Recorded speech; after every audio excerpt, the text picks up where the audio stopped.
तो निये चैनल जहाँ को बांग पे सब्सक्राइब करता उनको तो निये चैनल अड़ी लगन सब्सक्राइब का तबन पे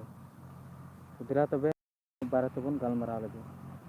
मांग रे जहाँ वीडियो अपलोड करता ओना वीडियो गया सनी वीडियो बारे तीन बनाव माने अपलोड करती ताले कन आपे प्रत्येकटी अतुरन माझी पारगाना को नवा के विचार तबन पे जे चीज का पे विचार दे सनी मुर्मू बारे ते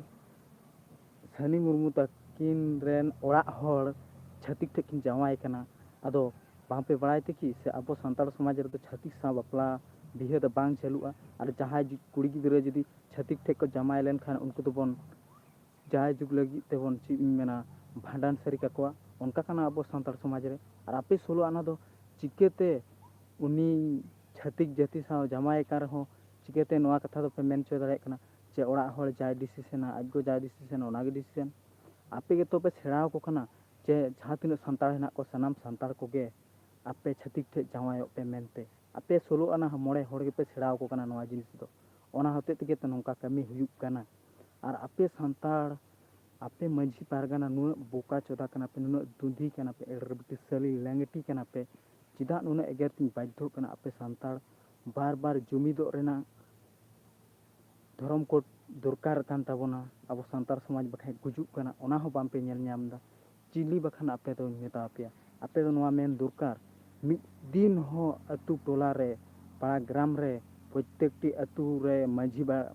पारगाना बाबा तको मेना का पे मेनखान नवा कथा निये तो बांपे विचारों कना निये कथा निये तो बांपे उयहरों कना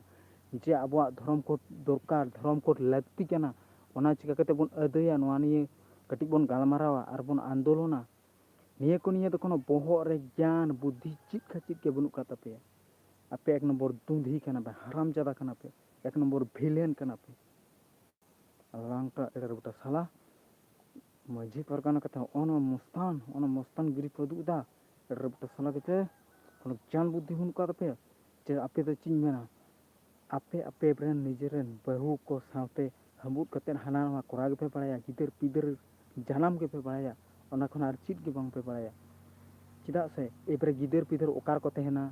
ओना ज्ञान दिसे तो बनुक का तपे हापेन दिन गिदर पिदर चित का को हाले डाले ताबोना अब कोरेन निये को दिसे हुदिस तो बनुक का तपे आपे माझी पारगाना गोटा दुनिया रेन पूरा भारत रेन सानताल के नुन बुका चोदा के मेना पे और बुका के हेना पे गिदर पिदर निये तो उयहर भावना बनुक का तपे गया सानताल दो बांपे कुसिया कना सानताल समाज बापे कुसिया कना सानताल समाज ना धर्म को बापे दरकार कना से सानताल ते ऑलचिकी तो ऑलोग पढ़ा बांग पे दरकार कना नुन हराम ज्यादा नुन बुका चोदा सानताल छे छे छे छे छे ओना रगे तो अब तो दिक तो नुन को निर्यातन बना निने अब चितान रे अहंकार दाको एनते रहो आपे जपित खन बांग पे एभेनो कना एभेनो पे आर ज्ञानो पे सानताल ज्ञानो पे मा एनखान जोहार गे इंगे राजकुमार हेम्ब्रम जुदि ये नवा वीडियो पे कुसिया कना जुमिदो लगिदो कना पे एनखान ये चैनल सब्सक्राइब पे सनम दुनिया हो वीडियो शेयर पे आर कमेंट करते बड़ा चिन ये वीडियो नेल कते चिका बुझो केदा मा एनखान जोहार गे।